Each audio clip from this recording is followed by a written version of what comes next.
siamo già come alcuni di voi presentati. Io mi occupo del commerciale e del marketing dell'azienda. Spesso quando si parla di vendita e di marketing si pensa a dei piani strategici, a delle cose che nascono da formule matematiche, da tante cose un po' studiate al tavolino.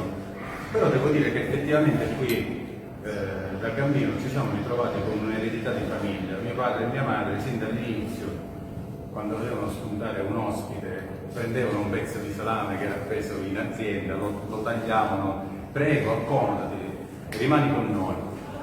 E questa è stata l'impronta che poi ci ha accompagnato nel tempo e che si è sviluppata in quello che oggi viene più definito e messo nella categoria dell'enoturismo. Questo enoturismo che ci dà la possibilità di parlare, di avere gente che viene da tutto il mondo. Noi siamo un po' ambasciatori, l'azienda vitivinicola diventa un po' la logo, il posto in cui il visitatore viene e ti chiede: ma che devo fare domani?